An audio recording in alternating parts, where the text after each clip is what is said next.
What's going on, everybody? Rob Doster here from the Field of 68. And today we're going to bring you another episode in our NBA Draft Prospect Profile series. These are going to be dropping throughout May and throughout June, a couple a day. So if you do like this content, make sure you subscribe to the channel and do hit that like button. Anything that you can do to interact with these videos, it really does help the channel. It helps more people like you find this content. And since I have you here, make sure you check out our Instagram and TikTok pages. We are going to be pumping out more unique content over there throughout the spring and the summer heading into the 2022-23 college basketball season. Like, for example, did you know that Penny Hardaway was shot when he was in college? I didn't know that. You can find that story right now live on our TikTok and Instagram pages. The links for those are in the description below. So without further ado, let's get into another Field of 68 NBA Draft Prospect Profile.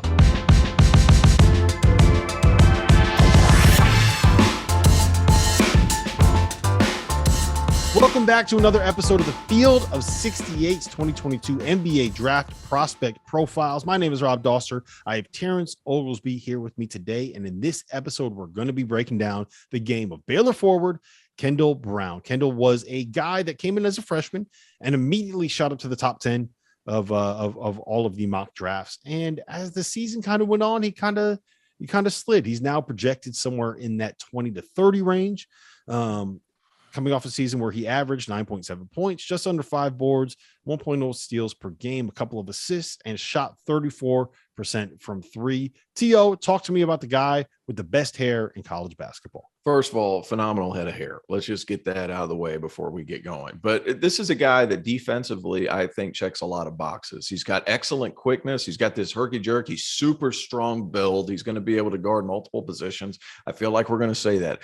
Multiple positions, guarding multiple positions, just as much as Jay Billis likes to say wingspan on the NBA draft stuff on ESPN. But this guy, he checks those boxes, and he's got supreme athleticism. Most of the time that you see a guy, you want to say, is he a good athlete? No, this guy's a great athlete just because, one, he's got excellent positional size at 6'8", 205. He's excellent off the floor. I think he'll be able to protect the rim some, and he is a good off-ball defender. Defensively is where he projects best. It's offensively that a lot of people have questions. He's not somebody that's really taking the bull by the horns, if you will. He's somebody that has to have a lot of things happen for him, but he does a couple of things well to compensate for that. One is he's an excellent off-the-ball cutter.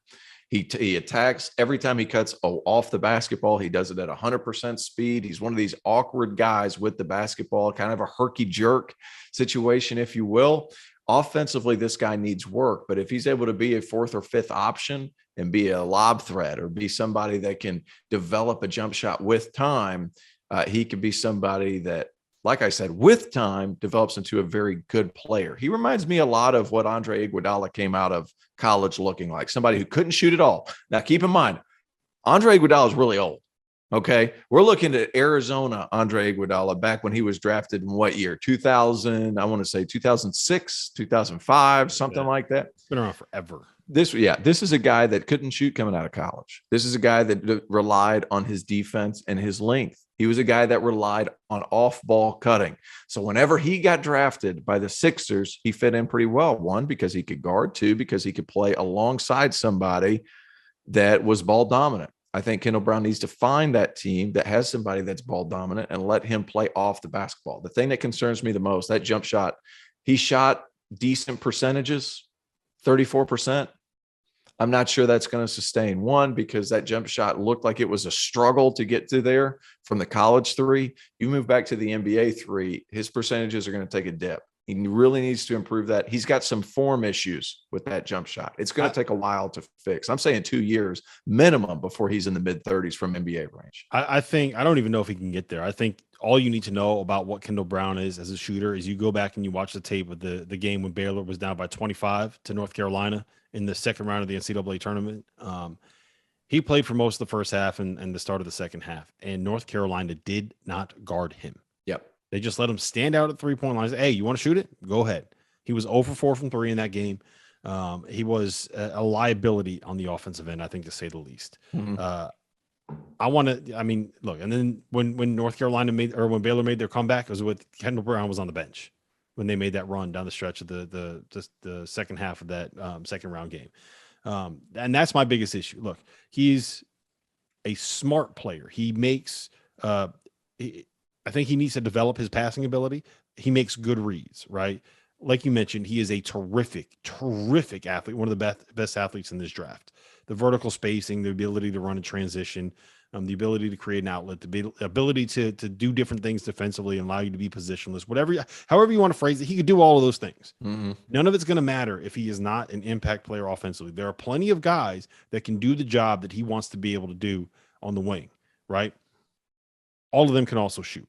He needs to be able to be a threat. If you don't have to guard him on the perimeter, then you cannot have him on an NBA court. And it really just ends up being that simple. And to me, that's where it comes down to.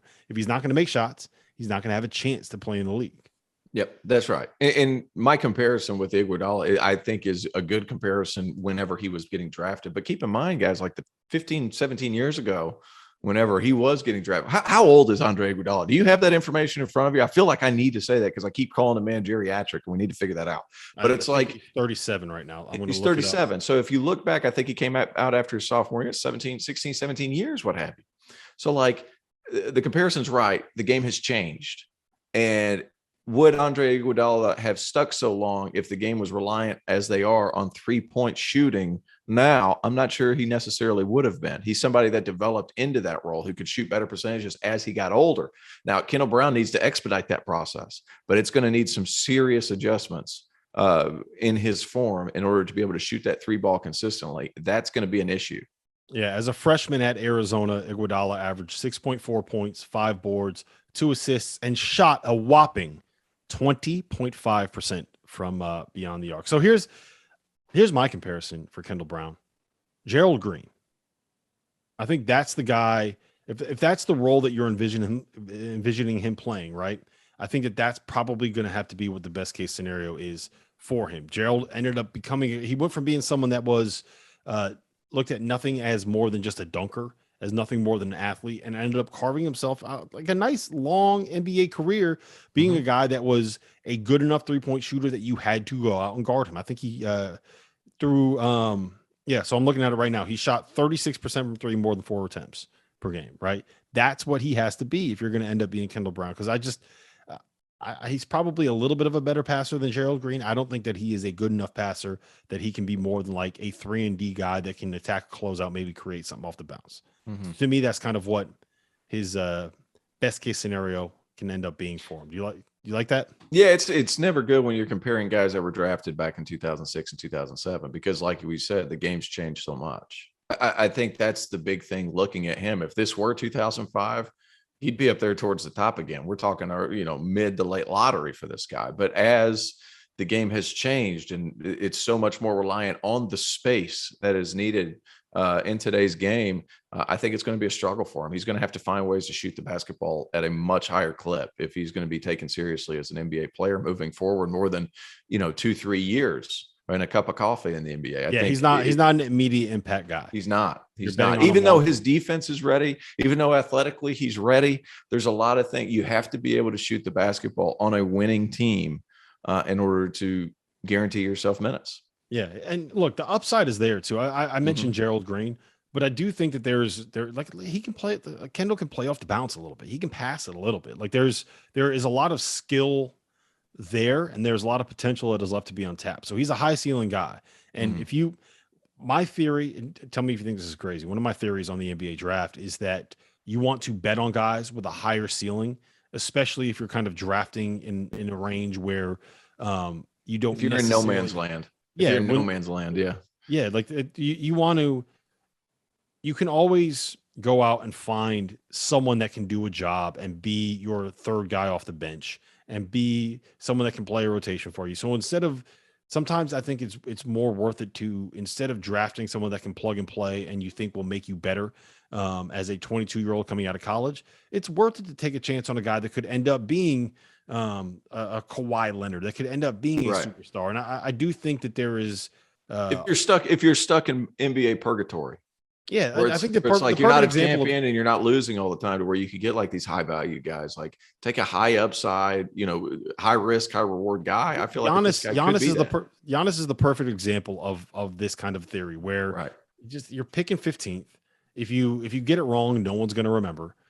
But when you have someone with like a crazy amount of potential, sometimes they're going to end up hitting their ceiling.